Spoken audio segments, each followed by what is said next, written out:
1MDB has sparked embezzlement and money laundering investigations across one at of the least biggest 10 corruption countries. scandals the world has ever seen. What may be the biggest financial scam in history. A number of corrupt 1MDB officials treated this public trust as a personal bank account.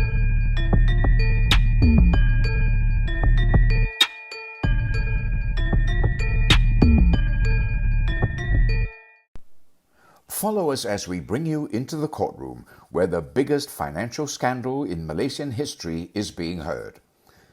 By the Malaysian Insight, this is the Najib Razak 1MDB trial, and I'm Patrick Teal.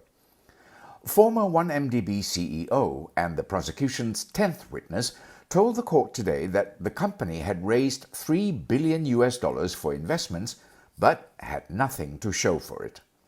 Instead, the money was placed in a bank in Switzerland, and the Malaysian government has had a hard time retrieving that money. This morning, former 1MDB CEO Mohammed Hazem Abdul Rahman continued reading his witness statement.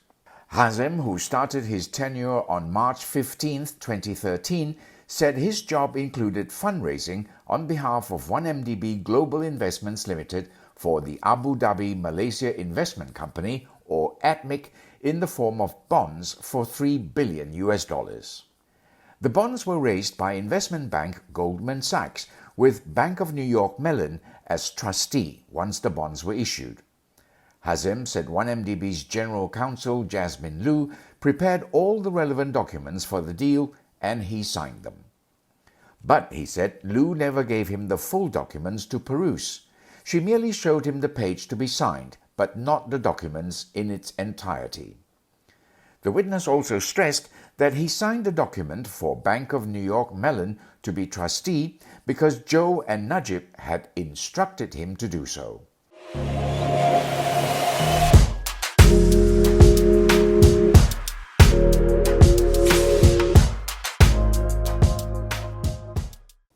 At the same time the bonds were being raised, an account was opened in BSI Bank in Switzerland under 1MDB Global Investments.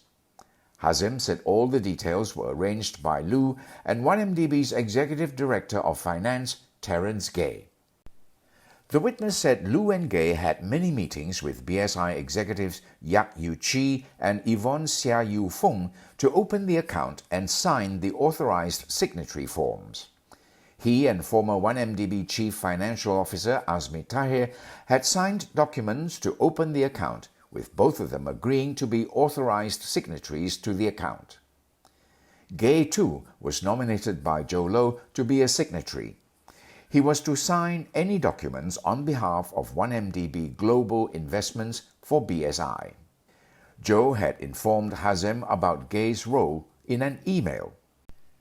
Despite raising $3 billion, Hazem said not a single business operation took place under 1MDB Global Investments. As for his role as director of 1MDB Global Investments, Hazem said Joe made him the director in private. He also alleged that Joe was in cahoots with BSI bankers Yak and Xia to process the opening of the account.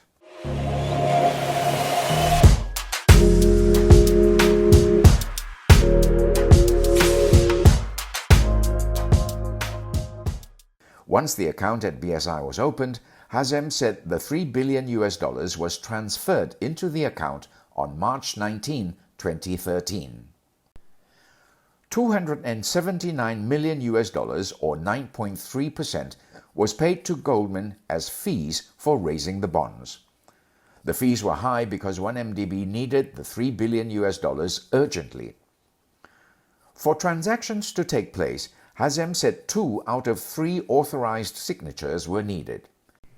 But the witness said he had only signed the documents to open the BSI account and not any documents with regard to transactions.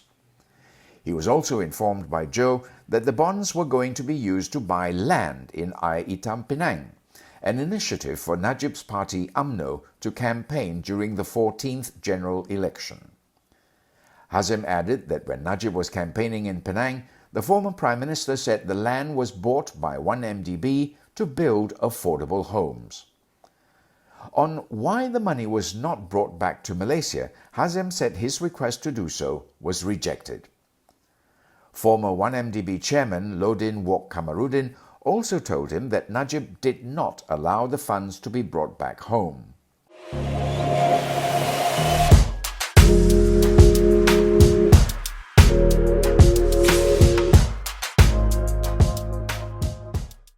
After lunch, Hazem told the court about a meeting he attended at Najib's on November 29, 2013.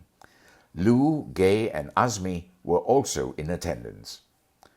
The meeting, Hazem said, was held for the purpose of discussing 1MDB's investment through Brazen Sky. 1MDB's auditor, KPMG, was not happy with the company's explanation of what happened to the $2.3 billion in BS and had refused to sign off on the company's audit report. Then, on December 15, 2013, Najib met with KPMG at his house in Jalan Langgar Duta. Hazem said Joe briefed him and Azmi on what to say before attending the meeting via email. The same email was also sent to Najib. Joe, the witness said, advised Najib not to talk to KPMG, but instead emphasized that he knew all about 1MDB's investments, especially Brazen Sky. Hazem said Joe also instructed Najib to tell KPMG auditors he was happy and had confidence in BSI. The meeting, however, did not convince KPMG to sign off on the report. Hazem said this left him with no choice but to replace them with Deloitte. With that, proceedings ended for the day. Hazem will continue reading his witness statement on Thursday. This podcast was brought to you by the Malaysian Insight. It is produced, written and mixed by Revati Supramaniam. I'm Patrick Teo.